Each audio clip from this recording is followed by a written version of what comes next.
Sejam muito bem-vindos à primeira edição desse podcast maravilhoso, Negócios à Parte.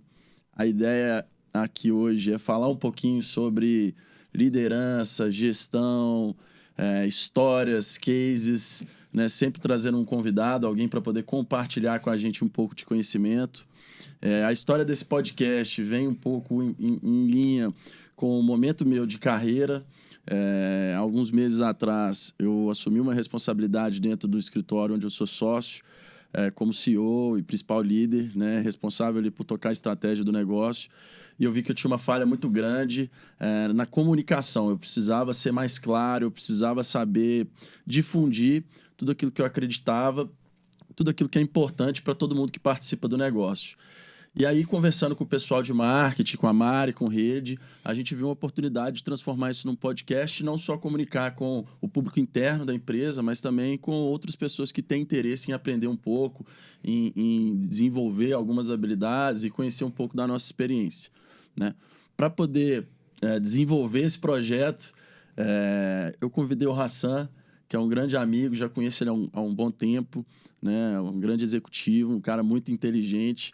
Acho que vai conseguir trazer bons insights aqui sempre para poder contribuir com todos nós. Vai lá, Hassan, fica à vontade de se apresentar.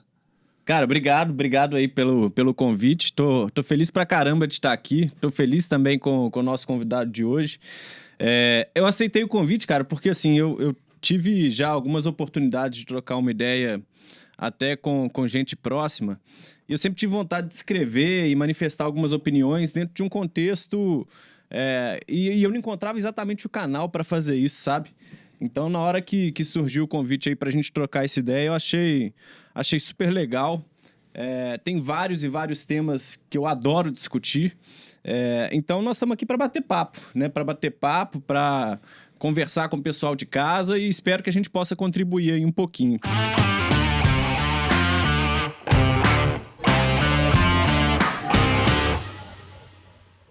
Eu vou tomar liberdade aqui, cara, de me apresentar, tá? Falar um pouquinho da minha carreira de forma bem breve, para que o pessoal de casa possa me conhecer. E acho que depois vale a pena você puxar aí também um pouquinho do breve histórico da nossa carreira aí, para você poder falar com o pessoal de casa também. Cara, eu sou formado em Relações Internacionais pelo IBMEC aqui de Minas Gerais. E eu sempre fui um entusiasta especificamente de tecnologia. Sempre adorei negócios e negócios que envolvem ali tecnologia. Então, já ali na faculdade, apareceu lá uma oportunidade para trabalhar com um negócio que envolvia investimento e tecnologia ao mesmo tempo. Falei, caramba, que negócio diferente, nunca vi falar disso. Né? A famosa indústria de Venture Capital e de Private Equity, que tem movimentado aí, tanto recentemente tem feito investimentos grandes aqui no Brasil, né? Você tem vários cases aí super legais. E aí eu entrei nessa indústria, cara. Foi super interessante porque ampliou absurdamente a visão de mundo que eu tinha, a visão de negócios que eu tinha.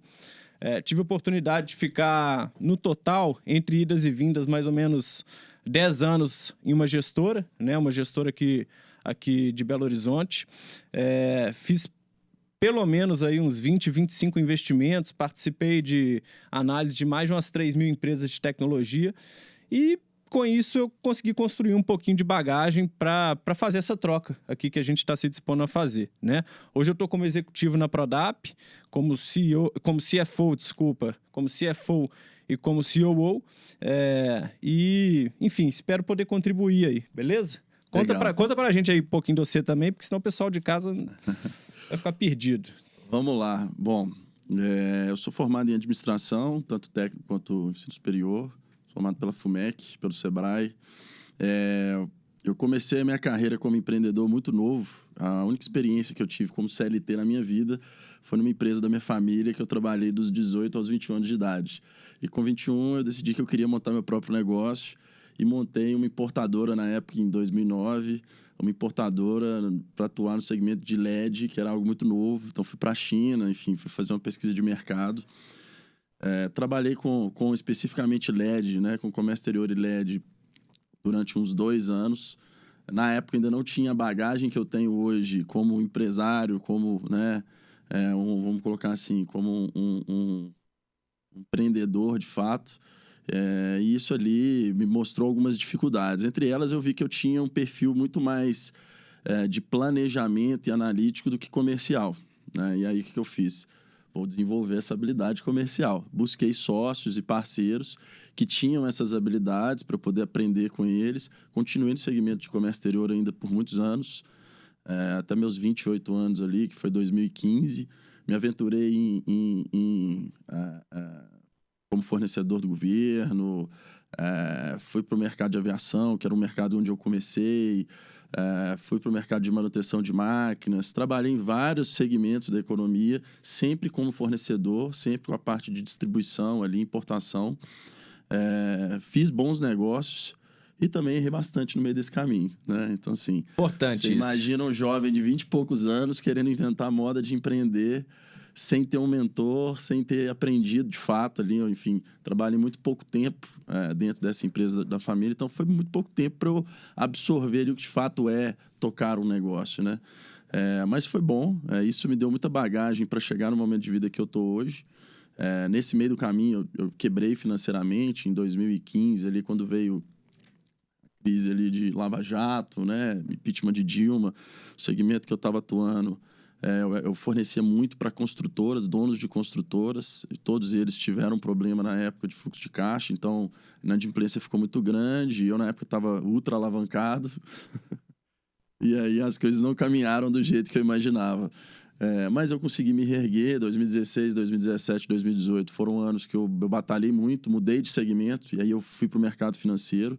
Era uma coisa que eu já gostava desde a época de faculdade, mas achava inacessível. E como eu não tinha muito viés de CLT, eu nunca me agradou muito a ideia de entrar para o mercado financeiro como gerente de banco, que é o caminho natural de todo mundo que quer entrar no mercado financeiro, né? Virar ali um assistente, procurar um Itaú, um Bradesco e seguir carreira. Então, acabou que quando eu era mais jovem, eu acabei não seguindo esse caminho. E aí, mais velho, eu vi as oportunidades, né, através de bolsa, alguns amigos fazendo curso, querendo aprender, né, a investir o próprio capital, e comecei dessa forma também.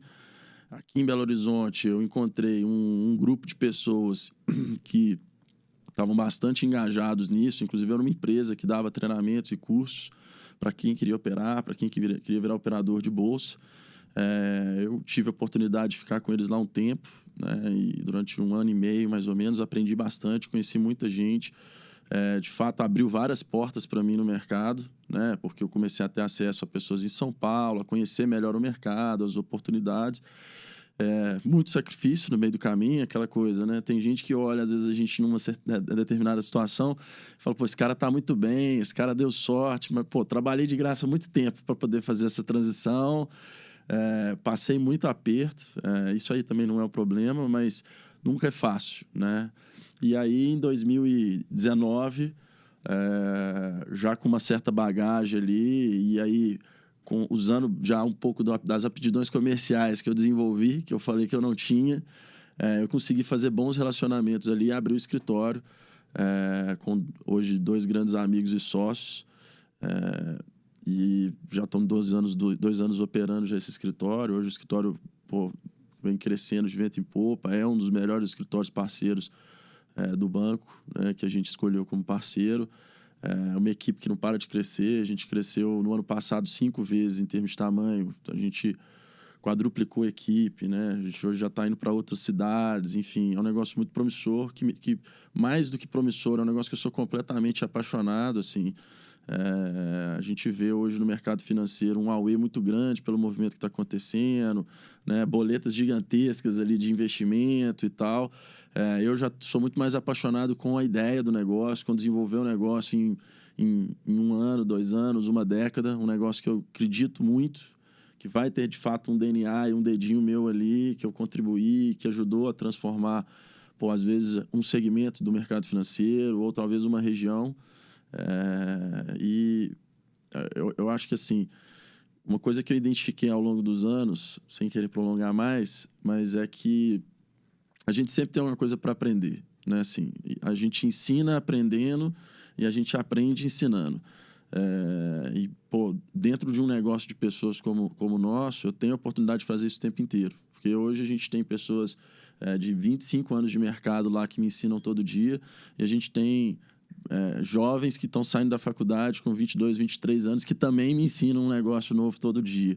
Então, é um grande prazer hoje poder estar na posição que eu estou, fazendo uma coisa que eu gosto muito, e desenvolvendo dentro de um segmento que sempre foi uma vontade, uma paixão ali quando eu era novo, que era o mercado financeiro. Então, e aqui estamos hoje. Aqui estamos.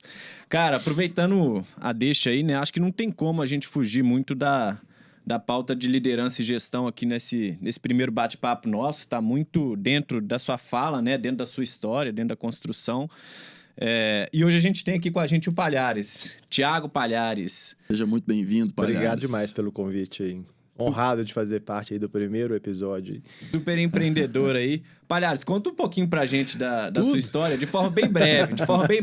Vamos voltar no assunto liderança especificamente, mas só conta pra gente de forma bem breve o que é seu histórico aí, cara. Cara, eu tô velho, tem muita história aí, viu, Hassan? Se eu ficar contando aqui, nós vamos ter que gravar uns 3, mas brevemente, assim, me identifiquei muito com sua história, inclusive, Santos. Nunca me enxerguei muito dentro desse meio corporativo, CLT, sabe? De seguir de 8 às 18. Então, sempre fui incomodado aí com esse padrão, desde bem novo na minha carreira aí. E engraçado, né? Eu fui fazer um trabalho recentemente numa empresa e a pessoa falou assim, se eu preciso da sua carteira de trabalho, porque uma parte aqui do negócio eu tenho que te pagar pelo coisa. Eu falei assim, cara, eu não tenho carteira de trabalho. Eu falei assim, como não tem carteira? Todo mundo tem carteira de trabalho. Eu falei, velho, eu não tenho.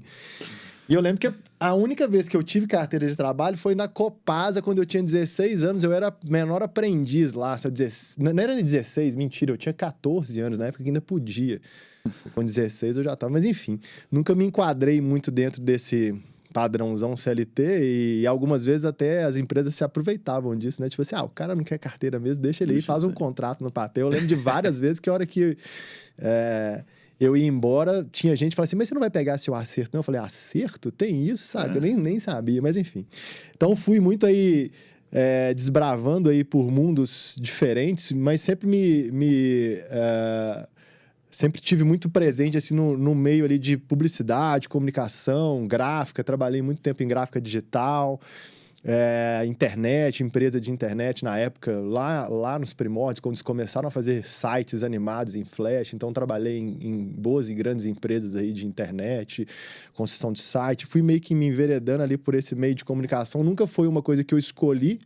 Eu desenhava muito bem quando eu era novo. Eu lembro de meus tios e minha mãe falando assim, você tem que fazer alguma coisa de criatividade, mas não tinha isso na cabeça, assim, vou fazer publicidade, vou fazer comunicação, vou para uma agência. Claro, né? Nunca é tão claro, E fui meio que entrando ali, tanto que eu fui fazer faculdade mesmo de publicidade com 28 anos. Eu fui fazer faculdade com 28. Então, eu estava muito mais preocupado em aprender, trabalhar de graça e agregar repertório. Então, fui para esse meio aí de publicidade, trabalhei em grandes agências, trabalhei em algumas agências aqui em Belo Horizonte. Aí fui para São Paulo numa época, fiquei lá um período bem curto, porque não me adaptei, era meio com medo, assim, de ficar na cidade grande. O Jeca, que saiu de Belo Horizonte, foi pra cidade grande, sabe? Fui pra lá, fiquei pouco tempo, voltei, mas foi uma escola, assim, cara, tem um mundo gigantesco aí nesse meio aí que precisa ser ainda revolucionado. Naquela época eu já era incomodado, assim, com esse modelo de publicidade tradicional. A gente tava em off aqui falando sobre isso. Foi uma coisa que sempre me incomodou.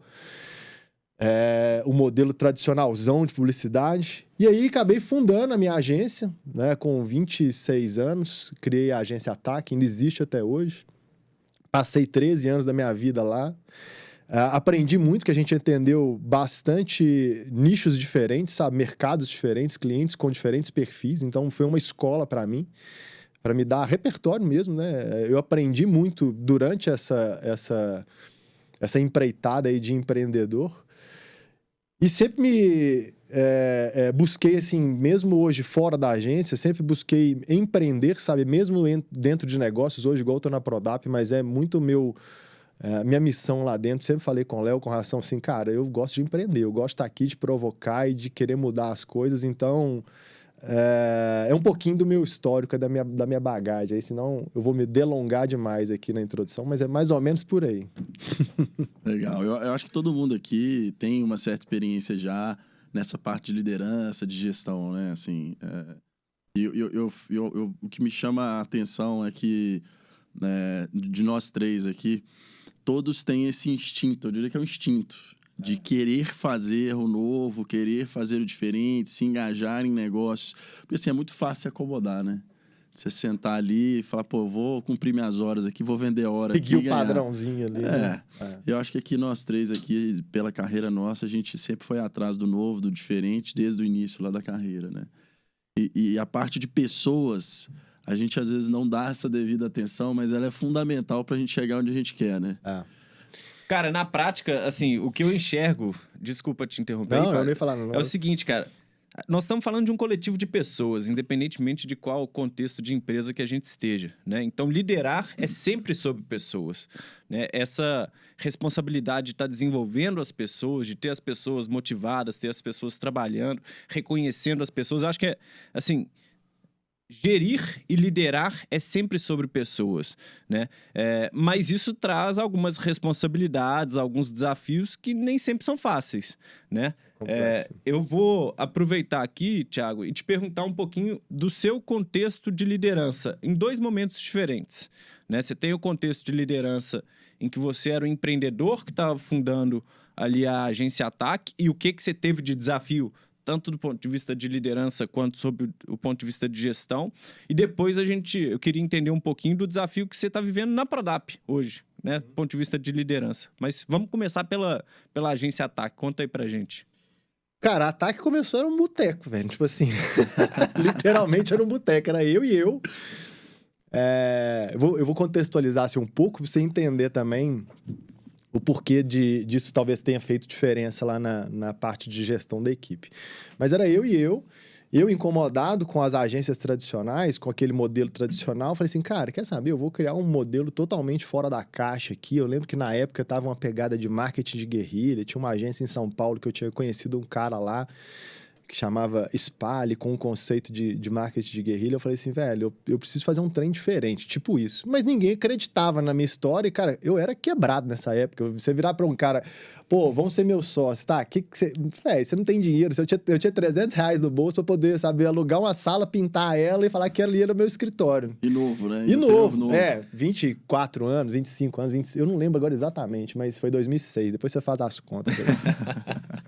E aí, cara, eu aprendi muito nesse tempo sozinho, sabe, assim, e tive bons mentores ali, sabe, alguém dentro da Fiat, na época, que abriu porta. Meu primeiro cliente foi a Fiat, sabe, eu bati lá na porta, Rosália, inclusive, o nome dela, vou dar créditos aqui.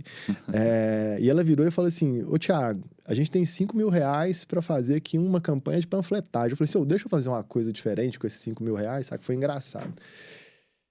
E aí, isso começou a me dar muito crédito. Tipo assim, cara, esse cara é muito doido. Ele pegou aqui 5 contos, R$5.000 e fez mais barulho do que a Léo Burnet que tá anunciando na Rede Globo, saca? E então, quando a agência começou a crescer, isso demorou, lógico, anos, mas eu era meio que referência, assim, para as pessoas que chegavam assim, pô, o Palhares tem um pensamento mais estratégico, diferente. Então, eu tinha uma facilidade maior de lidar com as pessoas que iam para dentro da agência, que elas iam já meio que acreditando, assim, pô, beleza, o Palhares tá fazendo movimento, a agência tá crescendo, né? Então, eles meio que me tinham como referência. E lógico, a hora que a agência cresceu, quando eu saí da agência, né? Quando eu saí da Ataque, o Léo, que era meu sócio lá, eu comecei a agência sozinho, depois de 5 anos, o Léo, que é o atual dono e sócio hoje da agência, entrou. A agência já estava bem estruturada, mas nessa época, com 5 anos de agência, a gente devia ter, sei lá, 10 funcionários. E quando eu saí, a gente estava na casa ali dos 100 funcionários, 102, 105 funcionários ali. Então, era muita gente. Então, o que muda nesse cenário, assim, que durante, né, o começo ali, eu tinha uma facilidade, porque as pessoas que iam, tipo, meio que tentando até aprender muito pelo diferente que eu estava fazendo, pelo que eu estava causando ali no mercado. E depois, na agência grande, é você tentar manter aquela criatividade, manter aquela essência lá do começo, né? Porque muita gente que veio de agências tradicionais, vieram com a cabeça mais setada, tipo assim, não, a gente tem que fazer, né, anúncio de revista, sei lá, vamos fazer spot. A gente todo o tempo lutando para mudar aquele mindset. Então, eu acho que depois, assim, o mais complexo assim, de liderar pessoas é você conseguir mostrar, sabe, sair do óbvio, sair do comum, é um pouco do que você falou. Se a gente ensina, né, aprendendo, mas também aprende, porque essa galera vem com uma visão completamente diferente da minha ali, né, que tava sempre... eu já tava, sei lá, há 10 anos ali, fazendo um caminho totalmente fora da caixa. Então, é um trabalho de você manter a essência, né, e ao mesmo tempo de conseguir absorver o que tem de novo no mercado acontecendo. Então, foi muito bom. Não, um negócio legal no que você falou, que é muito importante, eu acho, na parte de liderança e desenvolvimento de qualquer negócio, é que, assim, você começou a sua história, era você. Então, você era seu líder. Você se motivava, você seguia... você tinha sua cultura de trabalho. Quando você começa a trazer mais gente, exatamente a dificuldade é como que eu mantenho a minha cultura e replico ela no outro. O que eu acredito, Então, assim, como é que eu mantenho esse estilo criativo de querer fazer o novo, de querer fazer o diferente, mas trazendo, 100 pessoas para dentro da equipe. Esse talvez é um dos maiores desafios, né? Ô, Sanz, então, aproveitando sua deixa aí, conta para nós, lá dentro do seu contexto hoje, assim, você mencionou que o negócio vem crescendo de forma absurda, né? Pegar de um ano para o outro aí foi um crescimento de 5 vezes que você falou? Cara, foram 5 vezes. 2020, 5 vezes. Esse ano, talvez como é que você 3. mantém a cultura desse negócio? Quais são os desafios de liderança que você tem enfrentado aí dentro dessa realidade? Cara, aqui eu acho que o Palhares consegue contribuir muito, mas eu acho que a questão de... Primeira coisa, para se manter uma boa cultura, tem que ter um alinhamento na hora da contratação. Acho que as pessoas elas já têm que ter um alinhamento com aquele objetivo. Ali, né? Tem que ter um fit, não dá para você... E assim, eu acredito que não tem funcionário, colaborador ruim. Eu acredito que tem más contratações. Sempre quando a gente teve poucos casos de pessoas que não estavam alinhadas com o negócio ou que em algum momento a gente viu que divergiu muito. E no final do dia, quando a gente pega e avalia, foi na contratação que a gente errou. A gente não fez um processo seletivo adequado ali, tanto para mostrar para a pessoa o que é o nosso negócio, quanto para a gente identificar quais são as características daquela pessoa. Então, começa por aí. Tem que dar match dos dois lados. Exatamente. O segundo ponto é um trabalho constante de saber mostrar o que é importante. Eu fiz um curso do INSPER, cara, e a professora, ela tinha uma professora Virgínia, é sensacional ela, inclusive. Ela fala uma coisa muito interessante. Ela falou o seguinte, olha, cultura você mantém através de 3 coisas. Comportamentos, ou seja, como você se comporta, o outro te modela. Se eu sou um cara que eu não ligo, sei lá, se eu não sou organizado, sou todo bagunçado e tal, a tendência é a empresa ser mais bagunçada. As pessoas não vão dar importância para aquilo. Como diz o Rony da reserva, o conselho é bom e o exemplo arrasta. Exatamente, o exemplo arrasta. O segundo ponto é símbolo, simbologia das coisas. Então, vou te dar um exemplo assim. Vou citar 2 instituições aqui que eu conheço e que a gente ouve falar. Hoje eu sou parceiro do BTG Pactual, eu entro lá e eu vejo o banco, como que ele funciona. Você pega o presidente do banco, ele senta numa cadeira e numa mesa e usa um computador idêntico do estagiário que senta 10 mesas dele. Você vai no banco, talvez o Safra, cara, a sala do presidente é uma puta de uma sala num andar e tal, super aconchegante mesmo. Isso mostra um modelo de cultura do negócio, né? Então, a simbologia das coisas é muito importante. Às vezes a premiação, às vezes eu não vou premiar o cara porque é o cara que fez um trabalho lá que gerou muita receita, mas eu vou lá premiar o cara porque é um cara que fez algo de qualidade. Então, tudo isso vai mostrando ao longo do tempo qual é a cultura do negócio. E, por último, sistemas, né? Então, assim, como que são organizados os processos, de fato, sistemas de tecnologia, como é que as coisas andam dentro da empresa. Esse conjunto de 3 coisas, ela fala que são as principais ferramentas ali que você vai usar nas alavancas, vamos colocar assim, do dia a dia, para você manter a cultura alinhada com o que você quer. Mas é um desafio, porque assim, são muitas pessoas. Hoje, por exemplo, lá no escritório, você deve ter passado por isso, você está naquela fase que você começa a criar um middle management, né? Então, você tem os sócios, você tem ali uma estratégia que é elaborada, você tem um middle management ali que está tentando colocar isso em prática no dia a dia, porque já não sou mais eu ali no dia a dia, tem que ser uma outra pessoa, porque são várias áreas já. E essa transferência da estratégia, do modo de pensar, de como tomar decisão, e às vezes as coisas não vão acontecer do jeito que você tomaria a decisão, né? Você também tem que saber lidar com isso. É a parte mais difícil, porque ela demora para consolidar, né? Em um negócio de 2 anos, e aí você tem pessoas que assumiram essa função há pouco mais de 2, 3 meses, até isso se consolidar e a empresa crescendo rápido ao mesmo tempo, você tem que ter um cuidado maior, né? Ô, Palhares, fala do seu desafio aí, como é que cara. foi lá? Na Prodap ou não agora? Não, agência. fala da agência ainda, cara, da Ataque. Como é que foi esse desafio de sair de uma empresa de um homem só, para conseguir passar pelos desafios que o Sanzio colocou aí? Como é que você viveu? Como é que você organizava time? Como é que você tratava cultura? Conta um pouquinho pra gente aí. Cara, isso é muito, muito maluco, assim, saca? Porque eu nunca tive assim, essa escola. A escola foi na porrada, saca? A escola foi a escola vão aprendendo na porrada. E eu fazia um pouco do que você comentou, assim, eu ia olhando o que era referência. Nessa época, a gente não tinha aí, igual a gente tem hoje, conteúdo, a torta direito YouTube. Não, até tinha, mas não, assim, não tinha grandes conteúdos ensinando o que se fazer. Era na porrada, era no teste. E assim, a agência ela cresceu muito rápido, sabe? A gente começou a atender grandes contas. Na verdade, desde o começo, a gente sempre atendeu grandes clientes, porque a gente também achou um nicho que era assim, as agências queriam fazer o tradicional, sabe?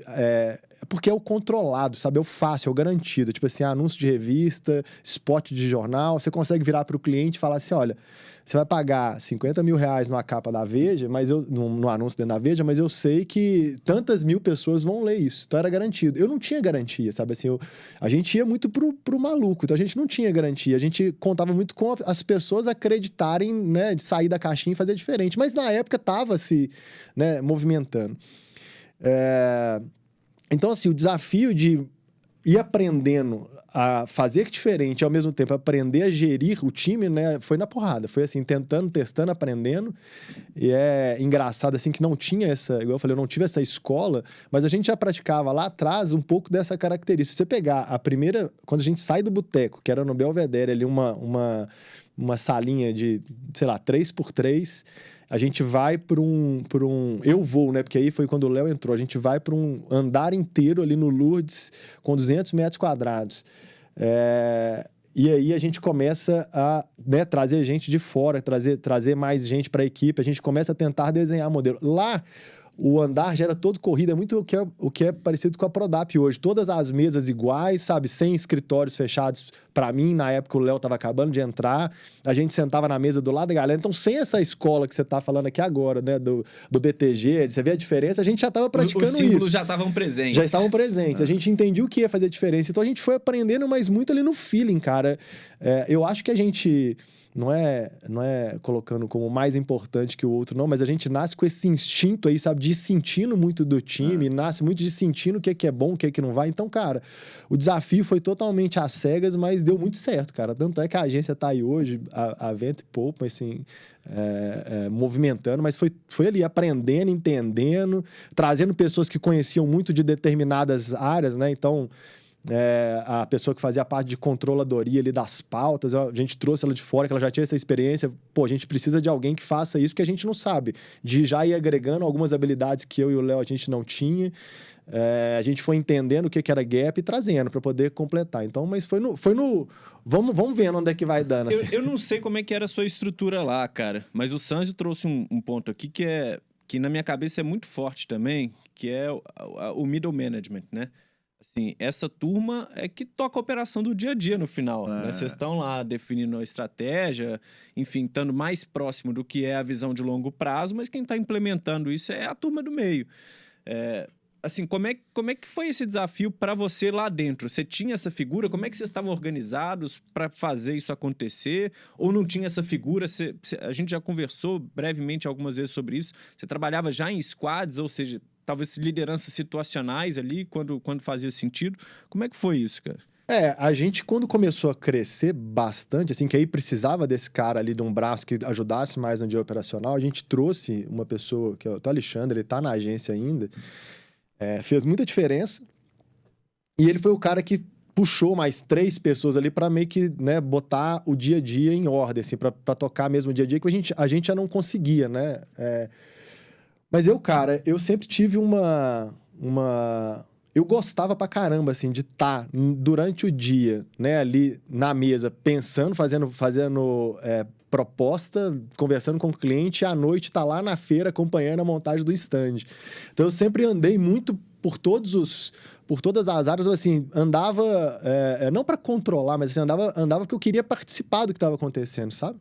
Mas foi essencial, assim, depois de um tempo ali, acho que os últimos 5 anos da agência, a gente tinha essa área ali de meio de campo ali, que fazia muito desse operacional no dia a dia que a gente não conseguia. Então, a gente teve boas ajudas e bons braços direitos ali para poder realmente tocar, porque aí a gente já não tinha nem controle mais, não conseguia mais acompanhar tudo que estava rolando, sabe? Então, foi essencial. Você sofria com isso? É uma coisa que eu vejo. É que assim, cara, à medida que o negócio vai crescendo... Né? A gente não quer perder, de viver aquilo, exatamente. Né, é que você tem que ser mais estratégico. E ao mesmo tempo, a sensação é que se você não tá fazendo, parece que tem uma coisa de errado, né? Muito. Você sofria muito com isso? Não, pra caralho. E sofro logo depois que eu fiz essa transição também, né? Que eu sempre fui, tipo, a mão na massa. Tanto que até hoje, meu computador, eu tenho Photoshop, tudo instalado, que eu gosto, às vezes, de pegar, peraí, deixa eu resolver isso aqui. Mas não dá, velho, porque, sabe, você tem que estar no papel estratégico. Então, assim, essa virada de chave, inclusive, ela é recente, ela é de 4 anos pra cá, que eu entendi isso, cara, assim, cara, agora eu tenho que pegar o que eu tenho de bagagem e começar a tornar isso mais estratégia. Mas dentro da agência, assim, era diariamente, cara, constantemente, assim, velho, se você não fizer o seu papel aqui mais estratégico, o resto não funciona, cara. Então, era difícil de abrir mão ali. Mas não de controle, mais uma vez, era de participar. Assim, eu gostava muito de estar ali no desembolando, no acontecendo ali com os meninos. É porque onde você estava confortável, né? É onde eu estava confortável, Pô, isso aqui eu faço há tantos anos. Agora, pô, ser estratégico aqui, pensar, orientar, isso E muda muita coisa, né? Exatamente. É outra cabeça que você tem que ter, é outra pegada, é outra forma de tocar o time, é outra forma de... Inclusive, para você passar, né, conhecimento ou experiência, ela é muito mais fácil quando você tá do lado do cara, eles vão fazendo, do que você tá, né? Vou falar atrás de uma mesa, mas no sentido figurado, né? Atrás de uma mesa, fala assim, olha, eu acho que esse é o caminho. E o cara pensa assim, você acha por quê? Você nem tá fazendo, sabe? É um pouco, acho que até do desafio hoje da Prodap, né? As pessoas tendem a falar assim, tá, mas desce aqui, sabe? Vem cá, vem fazer, deixa eu ver se você sabe fazer mesmo, sabe? Isso e aí é essa habilidade que a gente tem que ter de saber transferir, né? De saber mostrar, de saber direcionar, mas estando numa posição mais estratégica, né? Estando numa posição mais de gestor, de líder. E assim, fora assim, essa dificuldade sua, o que você acha que foi a maior dificuldade nesse processo de construção lá na Ataque? Quando o assunto era pessoas, assim, vocês tiveram muito problema de, desalinhamento, tinha muita troca, rotatividade lá de cadeira? Cara, eu assim, fiquei aí... Você foi cirúrgico no seu comentário aí, eu falo, até recentemente, nas conversas que eu tenho ali dentro da Prodap, eu falo com a galera. Eu sempre tive muito orgulho de falar assim, cara, eu demiti um cara na minha vida, saca? Eu demiti uma pessoa na minha vida. E isso porque ele jogou uma garrafa no coleguinha. Eu falei, cara, você tá demitido, cara. Você não pode jogar uma garrafa no seu amiguinho, sabe? Uma garrafa de água. Mas por quê, cara? A gente sempre esteve muito alinhado na contratação. Eu concordo assim, cara, a gente só trazia quem tinha fit com a empresa, sabe? A gente tava fazendo um barulho muito grande no mercado nessa época. Eu tenho muito orgulho hoje de chegar, às vezes, pra alguém que é do mercado e falar, você conhece a Ataque? Eu conheço pra caramba, sabe? A agência que fazia um tanto de coisa diferente. Então, tipo assim, a gente já atraía muita gente que queria estar ali na Ataque. Então, assim, a gente sempre teve uma... É lógico que tinha gente que saía, porque ia pra outros lugares. A gente teve outros desligamentos, mas assim, eu, especificamente dentro da Ataque, foi um. Porque eu sempre procurei fazer isso que você falou, sabe? De entender, fazer boas contratações, trazer pessoas que tinham fit com a ideia mesmo da agência, que já tinham essa cabeça um pouco mais aberta, sabe? De compartilhar, de trabalhar num formato mais de... Não era squad definido, né? Mas assim, eram equipes ali tocando projetos, de compartilhar a mesma ideia, de saber aprender com o outro. Então, não tive muita dificuldade com pessoas, não, sabe? Porque a gente já fazia esse filtro sem querer. Eu vou tomar a liberdade aqui de descer mais um degrau na pergunta. Desce. Cara, como fazer isso? Porque a gente tá falando aqui, né? Fit cultural. Como se implementar uma forma de contratação correta para que você consiga, de fato, contratar as pessoas que tenham fit? Como é que você vive isso? Ou, se você quiser falar um pouquinho da experiência aí sua também, Sancho. Porque... Não é trivial, não é simples você conseguir ter essa leitura, né? Então, eventualmente, você precisa de método para conseguir fazer isso. Como é que vocês botam isso para rodar, assim? Quer falar? Cara, eu posso contribuir Eu acho que você vai ter o mesmo pensamento que eu, por isso que eu vou deixar você falar. Eu acho que, assim, você tem hoje aí processos seletivos super bem estruturados e tal.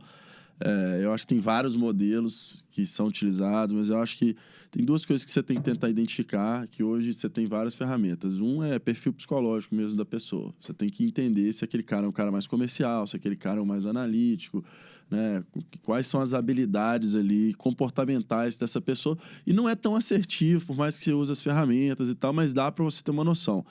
Só que no final do dia, cara, uma boa conversa com as perguntas corretas, e é importante que você, enquanto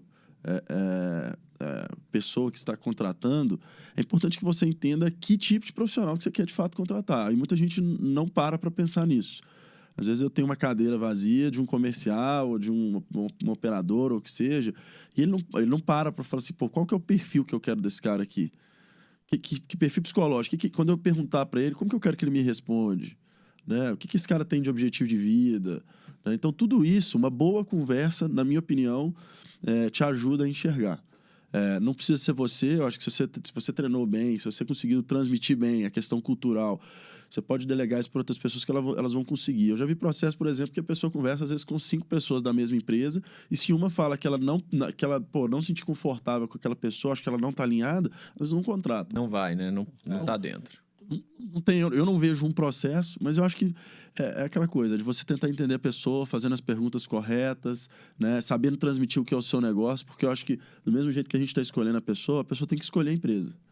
Ela tem que entrar falando, eu quero, igual ele falou, pô, a Ataque foi uma empresa de publicidade que ela, com certeza, tinha vários profissionais que estavam entrando no mercado, ou gente que já estava no mercado, que ela falou, pô, eu quero trabalhar lá, porque os caras estão fazendo um negócio que eu acredito e que eu quero aprender.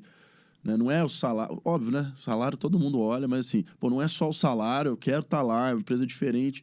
Então, empresas que conseguem transmitir o que ela representa, ela tende a atrair profissionais já mais alinhados. E aí, naquela conversa ali no tete-a-tete, você consegue entender se faz sentido ou não. Eu deixei você falar exatamente por isso, sabe assim? Eu acho que eu sou dessa linha aí. Tem diversas ferramentas aí que ajudam, de fato, você estreitar melhor o perfil, né, da pessoa que você quer trazer, mas eu acredito em duas coisas. É definir muito bem, não a cadeira que aquele cara vai ocupar, mas o que esse cara vai fazer. Tipo assim, beleza, você pode ter o posto lá de... Vamos um auxiliar financeiro. Uhum. Mas isso é muito vago, tá? E você pode trazer independente. Mas o que eu quero que esse cara faça? Eu quero que esse cara melhore os meus processos de cobrança interna. Então você tem que buscar uma pessoa com esse... Então acho que a primeira coisa é essa: definir muito bem o que você quer que esse cara resolva pra você. E não, de fato, qual cadeira que ele vai sentar. E aí, independente de ferramenta, tem todos os processos, eu acho que eles ajudam muito. Eu nunca tive uma área de hunter, né? Tipo, uma área de contratações, ali, de talentos, né? Na Prodap isso tem muito bem definido e funciona muito bem. E eles têm ali, eles criam um funil bem legalzinho, um passo a passo, que a hora que chega pra gente, às vezes no bate-papo, já tá muito alinhado com o que a gente quer. Mas o que mata é o bate-papo, cara. É ali no tete a tete, você puxar umas conversas e entender assim, cara, você tá contratado, sabe? Teve algumas vezes que eu tava conversando com o Renan, falei assim, é essa menina aqui que a gente quer. Aí ele falou assim, calma, mas tem os outros candidatos. Eu falei assim, cara, eu já sei que é ela. Pode fazer o processo todo inteiro. A gente vai ali pescando algumas coisas e a gente cria esse calo, né, velho? Tipo assim, de bater o olho, igual de negócio, né? A gente tá falando de contratação, mas é de negócio. Você bate o olho e fala assim, velho, aqui não vai dar a liga, sabe? Eu tenho que mudar a conversa com esse cara aqui. Eu vou fazer uma brincadeirinha aqui, mas lá no escritório, a Thalita, que é uma das sócias fundadoras, ela é meio mística, assim, gosta de astrologia e tal. Ela já chegou no ponto e falou, tem que olhar até o signo. Dependendo do que for, tem que ser Capricórnio, ou tem que ser Touro, ou tem que ser Áries. Então, assim, uma que eu gosto, uma dessas ferramentas que eu gosto é o Profile. O Profile é muito bom. Ele é muito bom. Eu brinquei recentemente até com ela, falei assim, velho, a gente tinha que fazer isso com a esposa, com o namorado, porque, velho, você sabe exatamente o que a pessoa, do jeito que a pessoa é. Mas não elimina o bate-papo ali, que é... E assim, eu acho que eu tava lembrando aqui, eu tava lendo um livro, aquela Feitas para Durar, do Jim Collins, e tem um estudo que é feito sobre o sucesso de profissionais, né? E a questão de olhar currículo, por exemplo, você simplesmente olhar uma bagagem, falar, esse cara trabalhou com isso, aquilo, outro, ele vai chegar aqui, vai bem. Lá eles fazem um estudo com CEOs contratados, e aí pega o seguinte, das empresas do S&P 500 que contrataram CEOs e dos que promoveram CEOs de dentro da empresa. Uhum. Os CEOs contratados, eles têm uma performance muito abaixo dos CEOs que são promovidos dentro da própria empresa. Por quê? Por essa questão de cultura. O cara já entende o negócio, o cara tem aquele fit de, pô, o cara executou em algum momento parte da operação, o cara já entende muito mais. Então, na hora de contratar, não é a bagagem que o cara tem, as experiências que o cara tem, que vai fazer o cara ir bem ali ou não ir bem. É o que o cara acredita, a forma como ele trabalha, se o cara se engaja, se ele quer se engajar no negócio, né? Assim, lá no escritório, como é um escritório novo, desculpa, a gente tem pessoas, por exemplo, que nem eram de mercado também, fizeram uma transição no momento que entraram, ou seja, era a primeira oportunidade no mercado financeiro, e são pessoas que estão indo muito bem. Né? Então, assim, só que são pessoas que tinham alinhamento, tinham aquela vontade, acreditavam no projeto, acreditam no projeto, sempre estão engajadas, querendo fazer o melhor e tal. Já mudaram de posição já mais de uma vez. Tem gente que estava mais no comercial e foi, por exemplo, a gente tem lá uma área de expansão dentro do escritório, que é como se fosse uma área de caça-talentos, né? Pela estratégia do negócio. Então, tem hoje uma pessoa que toca contratações de comerciais, tá? Então, esse cara já foi um comercial nosso, ele fez a transição e ele virou um comercial do business. Então, hoje ele vende a Lotus para o cara que a gente quer contratar, porque ele entendia tão bem o negócio que ele foi. E eu não era um cara de mercado financeiro. Né? Hoje ele domina o assunto muito mais do que muita gente. Então, a parte técnica de qualquer negócio, eu acredito que você treina, que você desenvolve. Por isso que eu não acredito muito em currículo. Né? Pô, se o cara quiser, ele faz um curso ali hoje em dia de 1 ano, 2 anos, ele vai desenvolver e vai aprender. Agora, a cultura não tem jeito. Até trazendo uma experiência pessoal aqui, cara, quando eu vou tocar algum tipo de processo especificamente, o ponto mais importante para mim é a conversa. Eu não olho currículo. Eu não olho currículo. A pessoa pode chegar a pessoa que for, eu não me interessa o currículo dela. Porque o que interessa é o que ela vai fazer dali para frente, é a paixão que ela tá nos olhos, como você falou, o repertório que ela tem. Então, assim, eu acho que isso daí tem se tornado cada vez mais comum entre as empresas, né? As empresas falando assim, cara, não preciso de um currículo aqui, não. Deixa só eu ver o que esse cara tem aqui para me oferecer, porque eu acho que, dependendo do que ele tiver para me oferecer, pode ser que faça sentido ele estar aqui dentro, porque tenha fit cultural, enfim. E sabe o que é um incômodo meu aí, e talvez seja um gap hoje, de algumas... Quando às vezes a empresa cresce muito e outras pessoas vão fazer contratação, e aí entra naquela parte da confusão do que é fit cultural e do que é, tipo assim, empatia, sei lá, de conexão que você tem com a pessoa. E acho que uma coisa importante é você trazer para o time, independente se você é o CEO, ou independente se você está trazendo para o seu time ali, né, se é um núcleo dentro da empresa, trazer alguém que tenha habilidades diferentes da sua. Você traz alguém que vai te complementar. Né? Às vezes a gente tem a tendência de trazer gente que tem muito perfil parecido com o nosso, ou sei lá, pô, gostei muito do Hassan, achei ele um cara legal, esquece ali a parte do... O que esse cara vai desenvolver aqui dentro, sabe? O que ele vai conseguir agregar para o meu negócio ou para a minha área? E aí a gente entra naquela parte das demissões, né? Ou sei lá, dos movimentos que sai da pessoa sair, porque a gente olha muito mais, pô, gostei pra caramba do Hassan, ele é um cara legal. Eu brinco com os meninos lá na Prodap, assim, uma frase que no começo assim, eles falaram assim, cara, não fala isso mais não, mas depois eles entenderam, não estou aqui pra fazer amigos, né? Que é tipo assim, cara, se a gente virar amigo, beleza, lá fora, não que a gente não possa ter um vínculo ali sadio e tudo, mas acho que o principal propósito ali é que vocês me ensinem muita coisa, que eu aprenda muito com vocês, que eu consigo passar experiência, mas que no fim do dia a gente consiga entregar resultados juntos, né? Eu falo isso porque, assim, independente se você gosta de mim, de fulano ou de ciclano, a gente tá ali num ciclo de aprendizado e de entrega, né? Então, é lógico que a relação colaborador, empregador, ou entre colegas mesmo, ela tem que ser transparente e saudável. Agora, não traga pessoas assim só porque você quer ser amigo dela, mas de fato, assim, o que eu vou aprender com essa pessoa? O que eu tenho a aprender? O que eu tenho a acrescentar para essa pessoa? Né? Isso faz muita diferença. Não é para ninguém ser... Onde é que é a câmera? Não é pra ninguém ser inimigo do outro. Não é isso, mas a essência é essa. Tipo assim, cara, o que eu posso aprender com o Hassan? Pô, eu gostei muito mais do outro candidato, ele é, sei lá, o Hassan é cruzeirense, eu sou também, mas aí o outro candidato é atleticano. Eu não vou, tô falando um trem away, tá? Mas, cara, esse cara tem muito a me acrescentar, sabe? Esse cara tem muito a me passar experiência. Acho que isso é o mais importante e às vezes a gente não confundir aí a intimidade, às vezes de time, assunto ou gosto pessoal com, tipo, fit cultural com a empresa ou fit com o que ele vai acrescentar dentro daquela cadeira ali, daquele carro que ele tá ocupando, sabe? Não, com certeza. Cara, eu acho que assim, o Hassan teve várias experiências investidas e teve contato com vários negócios, né? Acho que você podia contribuir um pouquinho de negócios que você viu e que você participou. Quais são normalmente os principais problemas que você vê quando o assunto é liderança e gestão? Cara, é legal porque em algum momento a gente fazia investimento em empresas, startups, empresas que estavam começando, né?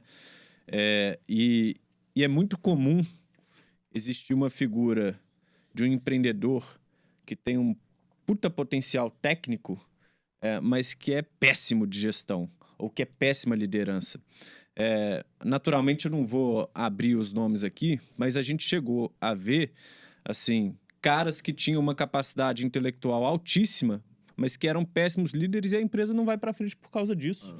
Né? Então, assim, um dos grandes desafios, principalmente quando você está fazendo investimento em empresas, é entender assim, cara, qual que é o perfil desse cara? Esse cara está aqui para contribuir enquanto gestor ou ele é só um empreendedor visionário que não consegue contribuir do ponto de vista de gestão?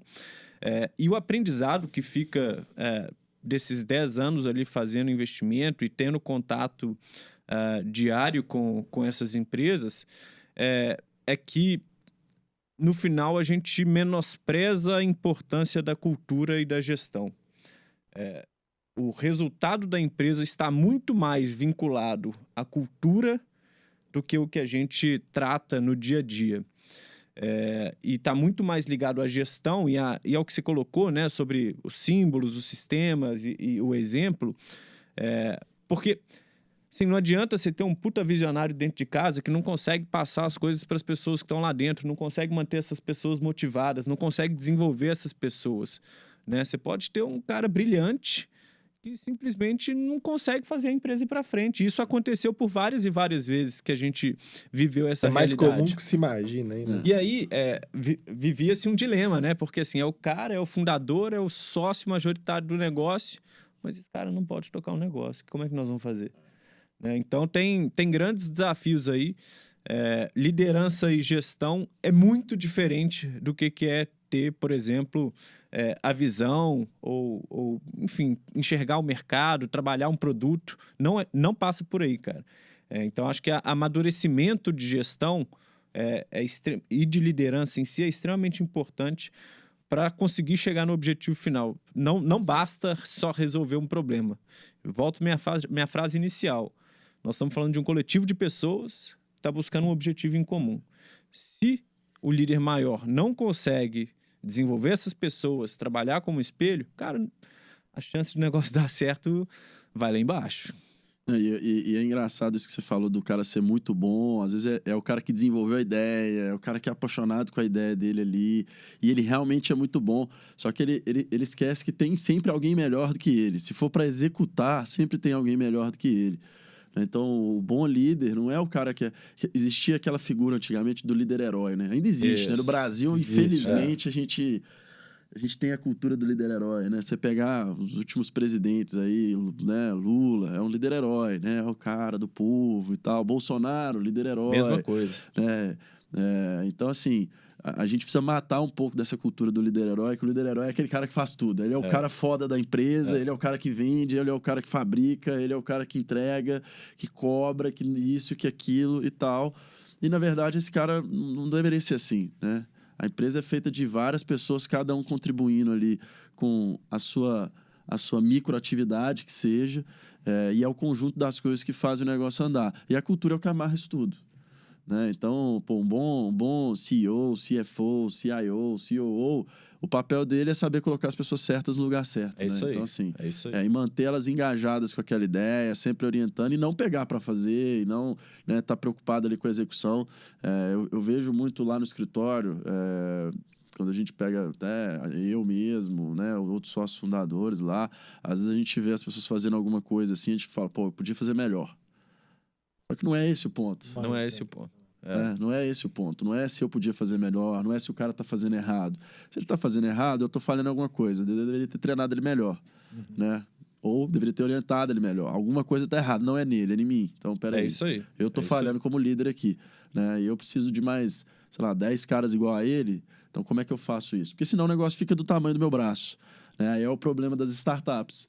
O cara, ele acha que ele é o cara bom, ele é o cara foda, ele não sabe construir um time, e aí o negócio sempre vai ficar limitado à capacidade dele. E ele não consegue, às vezes, perceber que a capacidade dele não é o suficiente para fazer o negócio ser grande. E às vezes é até uma empresa sadia, saudável, assim, do ponto de vista de faturamento, mas poderia crescer 3 vezes mais se ele conseguisse entender que tem outras pessoas para colaborar ali, né? Isso é muito legal de a empresa pensar por esse ficar lado. limitada ao tamanho do dele, braço, né? como o Sanzi falou aqui.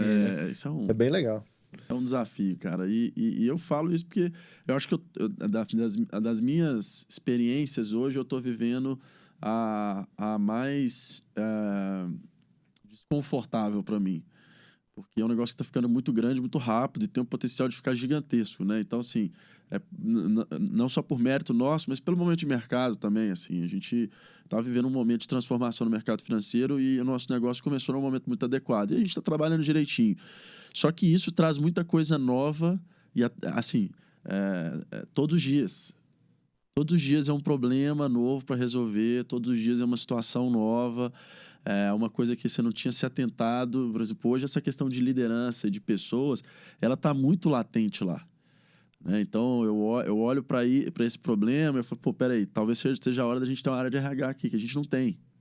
Você olha para não tem, que é a coisa mais óbvia, né? Se for qualquer empresa aí já mais bem estruturada, tem uma área de RH lá, uma pessoa responsável, organizar feedback e tal. Nós não temos. Vale a pena, Palhares, você contar um pouquinho da sua experiência recente na Prodap, como é que você enxerga o papel de ter talentos, né? Esse time de talentos, esse time de recursos humanos. Como é que você vê essa figura aí dentro da importância do contexto de liderança e gestão? Cara, eu vou até puxar um gancho que você me fez a pergunta lá no começo, assim, fala da Ataque, fala foram 2 grandes momentos aí dentro da minha carreira e da Prodap também, para entender esse contexto aí. Mas eu vim para a Prodap, assim, teoricamente substituindo uma pessoa que era muito querida pelo time, substituindo no sentido, né, que a pessoa optou por sair da empresa e aí eu vim meio para preencher aquele espaço. Muito querida pela empresa, um puta de um profissional que tinha deixado um legado muito bacana lá dentro. Então ele tinha uma conexão muito legal com as pessoas e tinha já um tanto de coisa ali, né, estruturada que ele tinha feito, enfim. E eu vim com, né, o Léo, quando começou a conversar comigo, e falou assim, cara, queria que você fosse lá para a Prodap para botar um pouco da sua experiência de mercado, né, lá para dentro. A gente precisa de ganhar mais corpo ali dentro da área de marketing, a gente precisa de dar mais visibilidade para a empresa. Então, isso foi um pouco um choque, saca? Assim, tanto com o time, que eles tinham uma expectativa de uma pessoa que... Choque no bom sentido, tá? Eu acho que esses confrontos aí, esses conflitos de ideias mesmo, eles são bons para a gente crescer. E foi, assim, fundamental ter um braço de talento muito bem estruturado. Nunca vi igual lá. Não é puxando o saco da Prodap, porque eu falo isso no dia a dia lá com as meninas, assim. É muito bem feito, muito bem estruturado. Nesse período aí também de eu ter saído da Ataque e ido para a Prodap, dei consultoria em algumas empresas, grandes empresas, e eu nunca vi uma área tão bem estruturada do ponto de vista de apoio ao líder, apoio ao gestor, apoio ao time, sabe? De conseguir entender ali as transições, assim, foi fundamental para que a gente conseguisse hoje tá onde a gente tá, sabe? A equipe cresceu, quem tá lá dentro do time com a gente tá voando, sabe? A gente tem feito uma diferença muito grande dentro da empresa, a gente tem provocado bons pensamentos, assim, dentro da Prodap.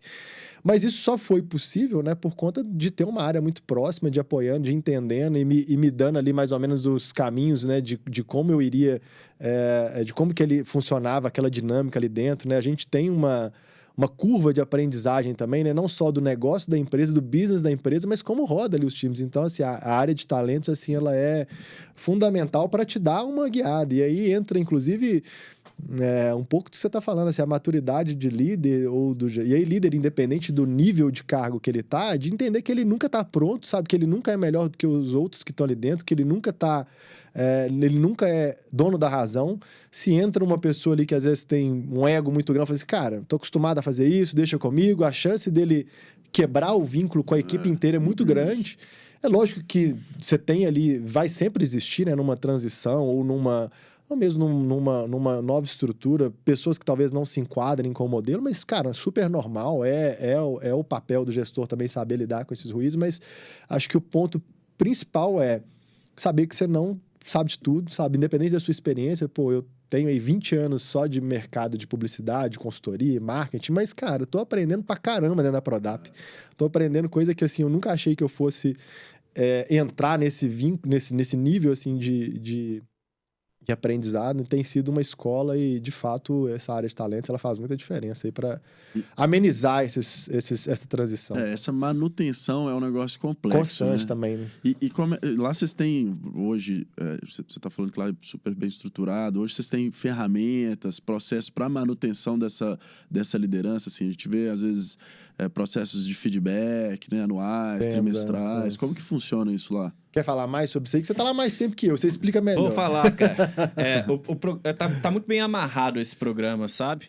A gente tem algumas definições, por exemplo, a gente tem a liderança fazendo one-on-one sempre uma vez por mês. Então, cara, eu sento com meus liderados uma vez por mês para entender o desenvolvimento deles, o que está funcionando, o que não está funcionando. Isso faz parte do programa, né? Tem todo um processo de avaliação dos talentos que começa com a avaliação do líder, autoavaliação. Você faz praticamente uma avaliação 360 ali para depois isso culminar numa discussão em um comitê de algumas pessoas que têm relação mais próxima e a gente construir isso dentro de uma matriz de 9 box, né? Que está ali indicando como é que tá os talentos com relação a potencial e com relação à performance deles. A gente tem, mais do que isso, a gente tem talent partners lá dentro, né? Que são pessoas que estão ali justamente para poder fazer essa troca que o Thiago mencionou, né? Que o Palhares mencionou, que assim, cara, eu acho que alguma coisa pode não estar acontecendo ou rodando tão bem. Entende com o time, me ajuda a construir isso junto com o time, para ver se a gente chega num ponto comum e um ponto de construção. Então, assim, nós temos ferramenta, a gente roda em cima de uma ferramenta que chama Culture Rocks, que está tudo lá estruturado para fazer a gestão. Então, a parte sistêmica tá muito completa também. Cara, assim, eu acho que eu passei por todos os... Programa agora de liderança também, né? Que vocês implementaram os Somos. Tem um programa de liderança recente que é super legal, cara. Assim, que a gente contratou uma consultoria de mercado muito foda, que já prestou serviço para grandes empresas aí de tech, né? Empresas de crescimento exponencial, que é o nosso caso lá. E é um programa de liderança que foge o que é o comum, né? Por que isso? Porque ele trabalha em diferentes camadas da liderança, mirando uma construção de futuro. Então, o primeiro momento que a gente teve ali a discussão, por exemplo, que por sinal foi até essa semana, se eu não me engano, o que aconteceu foi, cara, quais são os desafios que a gente tem para o próximo ano, como é que o mercado tende a se comportar e quais são nossas forças. A construção foi feita por todas as lideranças, diretoria, coordenação, gerentes, e a gente partiu de um ponto em que todo mundo entende quais são as dores, o que precisa ser trabalhado e com um método muito forte por trás para que a gente possa desenvolver essas pessoas. Então, assim, na prática, o investimento em pessoas dentro do contexto da Prodap é realmente muito forte, de novo, pela essência lá atrás, que faz parte do DNA da empresa. Somos uma empresa de pessoas e a gente precisa desenvolver pessoas e ter método para isso, ter gente para isso, ter ferramenta para isso. E isso está muito bem desenhado lá. Fazendo aqui até, elogiando publicamente a Bruna, né, que é nossa gestora lá de talentos, conduziu um trabalho brilhante aí. E nós passamos por um processo, só fazendo um parênteses aqui, de mudança de cultura, né?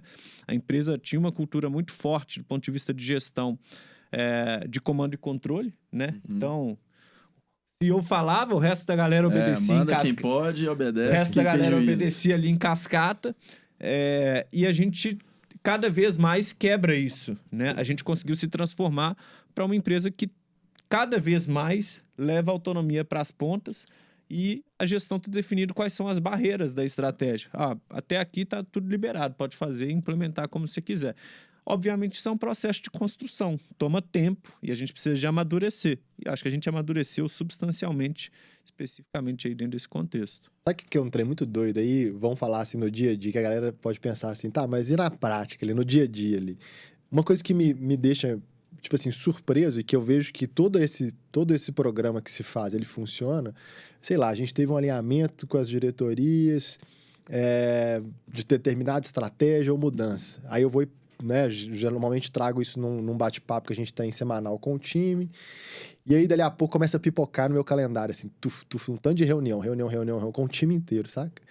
Das pessoas curiosas e cara, me explica melhor, deixa eu entender, sabe assim, você vê que essa prática, ela começa a ser diluída, tipo assim, eu quero entender, me explica, é uma transparência bem legal que também, de novo, assim, é difícil você ver dentro de organizações do tipo, se alguém sentar com o Hassan, fala assim, Hassan, quanto que a Prodap fatura hoje? Por que a Prodap por que vocês optaram? A gente tem um nível de transparência com o time que é importante, e aí eu tô falando não só de valores, mas assim, de alinhamentos, de estratégias, então assim, isso ajuda, inclusive, com que o time inteiro entenda e esteja alinhado para que rumo que a empresa quer ir, saca? Então, isso na prática, para mim, é o que mais chama atenção, sabe? Assim, é o time entender, querer saber, por que esse movimento tá acontecendo assim, por que tal coisa vai ser, sabe?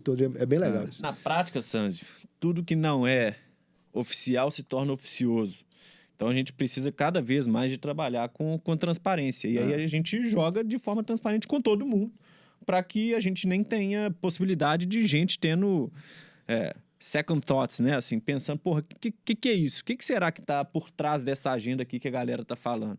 Então, quanto mais limpo você joga, mais as pessoas estão confortáveis. Elas podem não concordar. Isso não é um problema. O Thiago pode não concordar com o que a gente está fazendo, mas ele está ciente do porquê e o que está sendo feito, entendeu? Cara, eu concordo 100% com essa tese. Acho que a palavra comunicação é comunicação. Então, a gente comunica o que a gente quer fazer.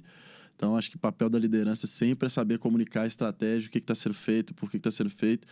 E, assim, quando a gente pega grandes empresas ou pequenas empresas, normalmente esses problemas com pessoas de desalinhamento começam quando as pessoas começam a não entender o que está sendo feito. Aí, você começa a ter situações onde a pessoa sempre está criticando o que está sendo feito. Estão fazendo isso aqui mal, tinha que estar dando mais atenção naquilo. Estão gastando dinheiro com isso, tinha que gastar dinheiro com aquilo. Perfeito.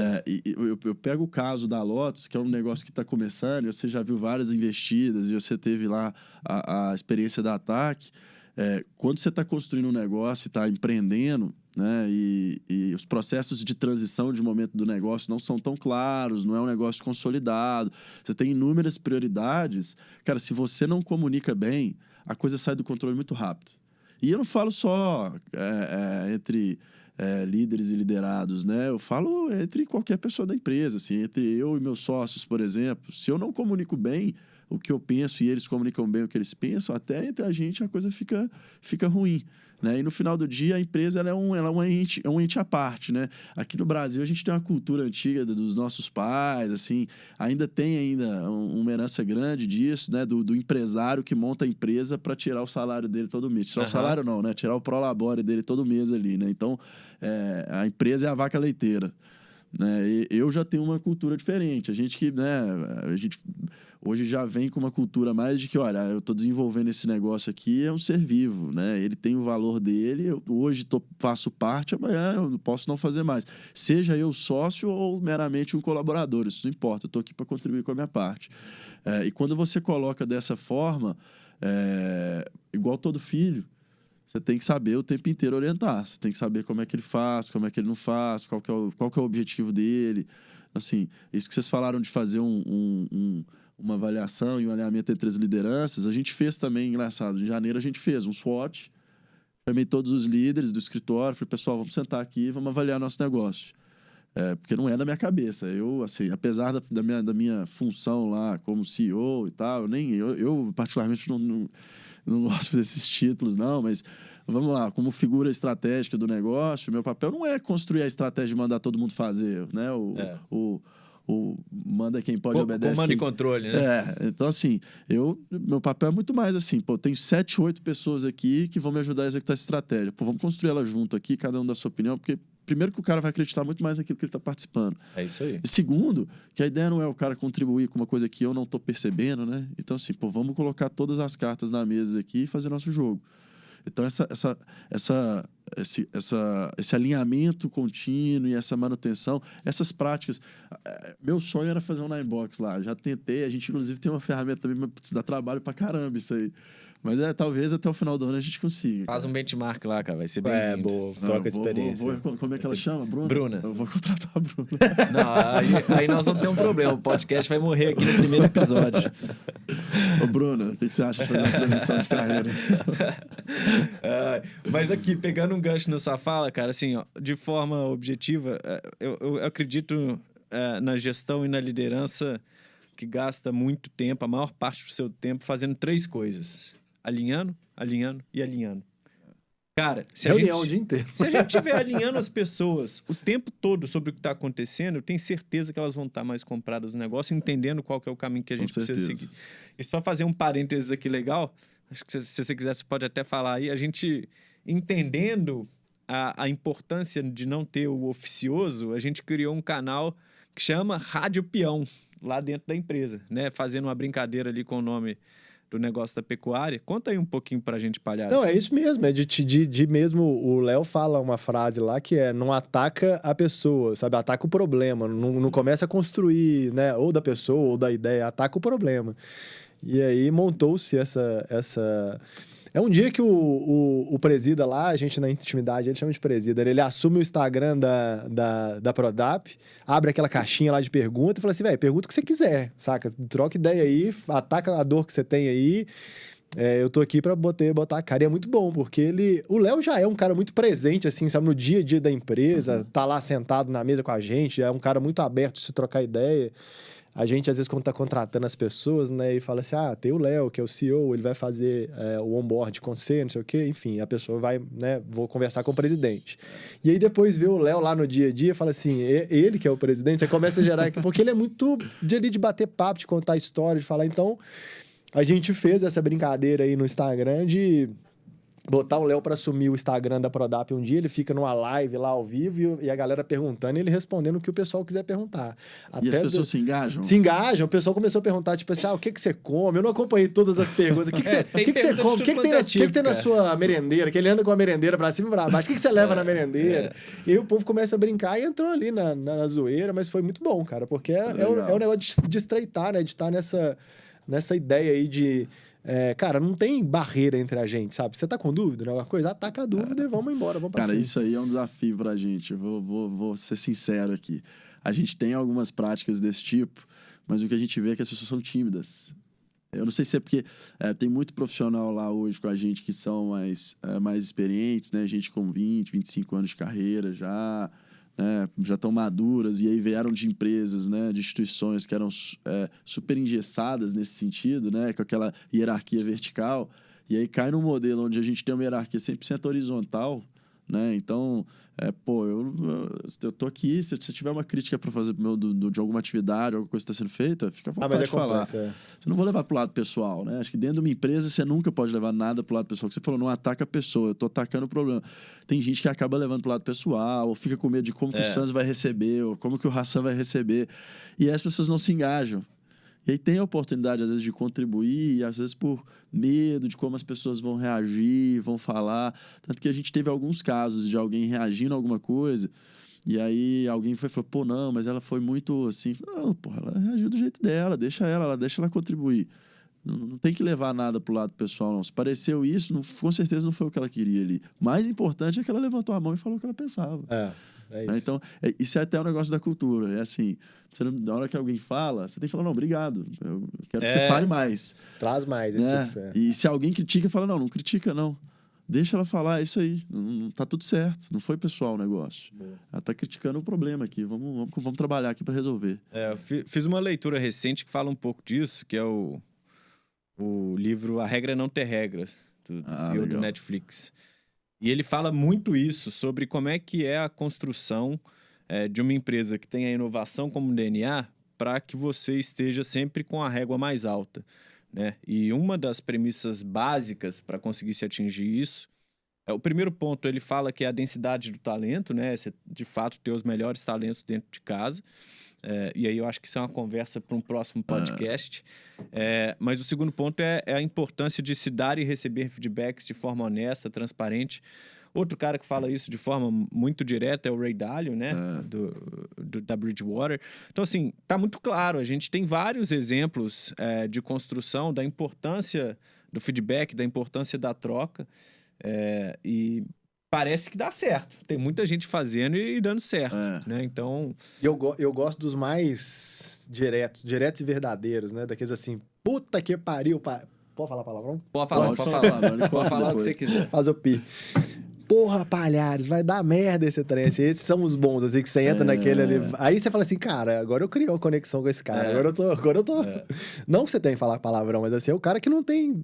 Não tem dedos. Não tem dedos pra falar com você. Exatamente. E aí você pode fazer as perguntas certas pro cara Pro também. cara, o que você quiser. Por que você acha que não vai dar Que ele não vai certo, se sentir ofendido, que não tem problema. Eu gosto dessa.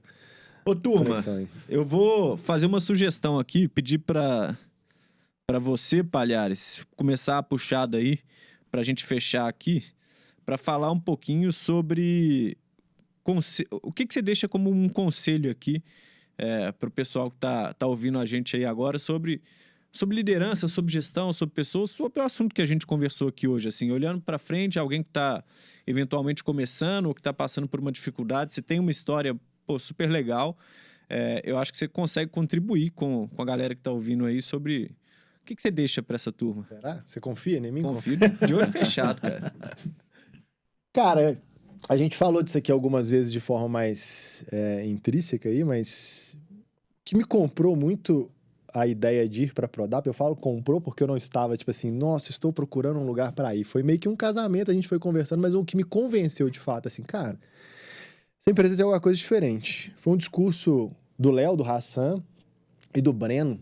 Vou colocar aqui, alguma hora a gente conversou sobre isso também, mas era muito claro entre você e o Léo, que era assim, cara, no fim do dia somos pessoas aqui, sabe, no coisa, e acho que isso é o meu conselho, assim, pra tudo, cara. A gente tava ontem numa discussão lá de Inside Sales com a turma de comercial, pererê, parar, eu falei assim, cara, hoje é inbound, amanhã é outra estratégia, amanhã não sei o quê, no fim de tudo, é uma pessoa querendo vender e outra querendo comprar, né, a maior estratégia que você tem que ter nesse caminho, o que esse cara quer escutar? Sabe? O que esse cara...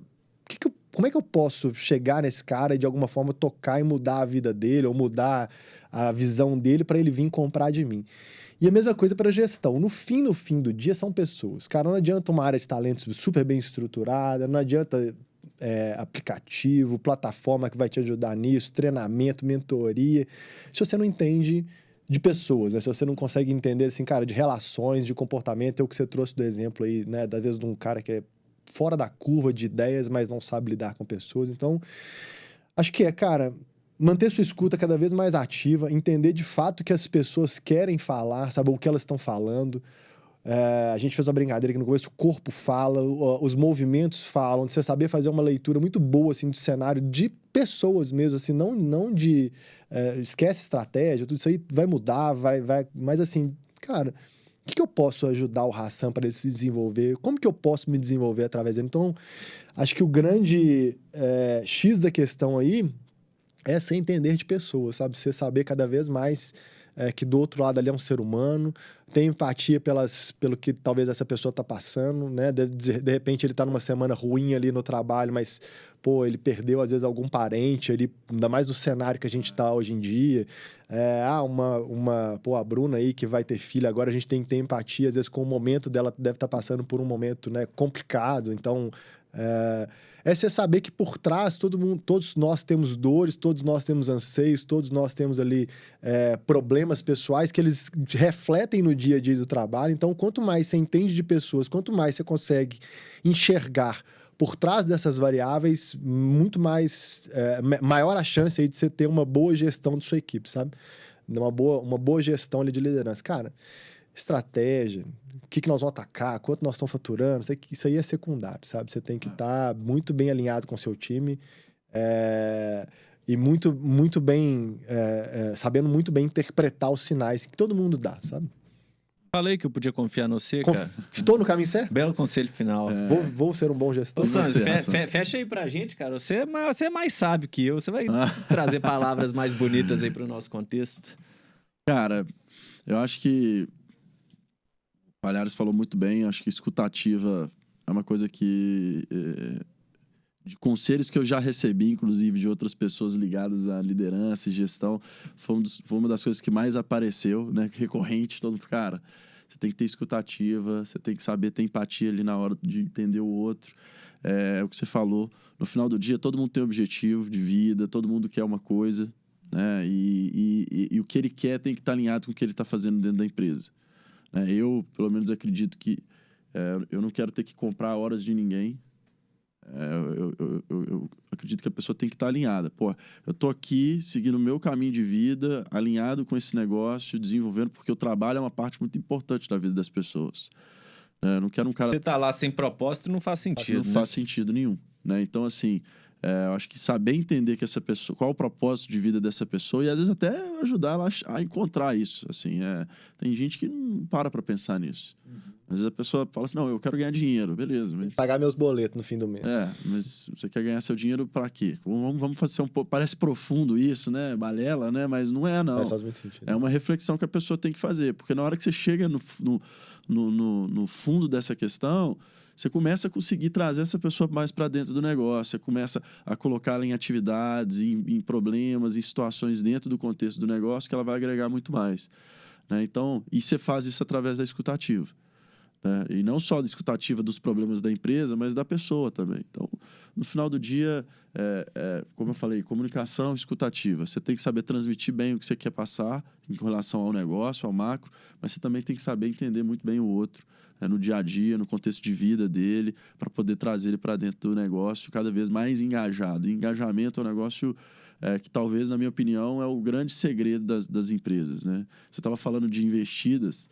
No final do dia, você não está investindo no produto, você está investindo no cara, pô. Não, investe em time, cara. Você não investe em produto, não. Ninguém investe em produto, Ninguém investe em produto. Assim, tem vários produtos hoje de tecnologia e tal que, pô, existiram outros que foram pioneiros. O cara que hoje é líder do mercado não é o pioneiro. Sim, fato. Tipo, Facebook, é uma rede social. Ele não foi a primeira rede social. É o MySpace, né? Não foi o primeiro, mas o cara hoje é um líder mundial. O Google também não foi o primeiro. Não foi a primeira ferramenta de busca. Hoje... Então, assim, no final do dia tiveram pessoas mais criativas, pessoas mais inovadoras ali dentro que, com o tempo e com uma estratégia adequada, conseguiram alcançar um resultado melhor. Então, acho que saber montar uma equipe, entender que quando você está ali no negócio, o que vai fazer o negócio não é o produto, mas as pessoas, é importantíssimo. E não é só a empresa, não. Eu falo isso porque, a gente vende investimento lá no escritório. Quando eu estou vendendo investimento para o meu cliente, que eu vou vender um fundo de investimento, eu falo, cara, quando você está comprando cota, você não está comprando a rentabilidade histórica, você está comprando a cabeça do cara. O cara que tem 30 anos de mercado, é um cara que sempre entregou resultado. Então, no final do dia, você está entregando seu dinheiro na mão do cara e o cara fala, deixa comigo que eu resolvo. Né? Então, é a mesma situação. E a gente pode levar para outros contextos que sempre vai ser a mesma coisa. No final do dia, a confiança que eu coloco na pessoa para ela entregar um determinado resultado. Né? Então, eu acho que das minhas palavras, acho que é isso aí que eu posso contribuir. Muito Show bom. de bola, muito bom. Beleza, turma. Acho que paramos por aqui. Foi produtivo? Gostou? Foi super legal, cara. Muito bom. Espero que a gente tenha conseguido contribuir um pouquinho. De alguma forma, a primeira de muitos. Né? Com certeza, no futuro aí, nós vamos contar com Palhares aí de novo. Não tem nem dúvida. Para poder contribuir. Foi massa, obrigado. Isso, eu que agradeço. Aceitado o convite aqui. Obrigado, Hassan, também. Foi show. Uma coisa que a gente não falou foi o porquê do nome, né? Então conta pra gente, velho. Fala aí. Conta pra gente, era pra gente ter falado no início, mas o nome do podcast, que é Negócios à Parte, foi uma sugestão até da Mari, achei bem legal. A ideia é a gente conseguir trazer a experiência, né, dentro dos nossos contextos de vida, sem ter que falar necessariamente dos nossos negócios, né? Então, assim, o que a gente tem de boas experiências para poder agregar, de tudo que a gente já viveu, de todas as empreitadas da vida aí que a gente já fez, mas sem necessariamente não ter que falar aqui de investimento, ou ter que falar de agro, né? Mas... É ter troca com muita gente boa, não necessariamente trazendo os nossos negócios como pano de fundo, né? Exatamente. É a lógica. Pessoal, fiquei feliz. Muito bom. Foi Obrigado, muito bom. hein? Mais Obrigado, uma Palhares, vez. pela Eu que agradeço. presença. Foi show de bola. Aprender muito. Se eu tocar um pouquinho aí na vida de alguém aí, já fez diferença. É isso aí. Legal, é isso aí. Obrigado, turma. Valeu. Show de bola.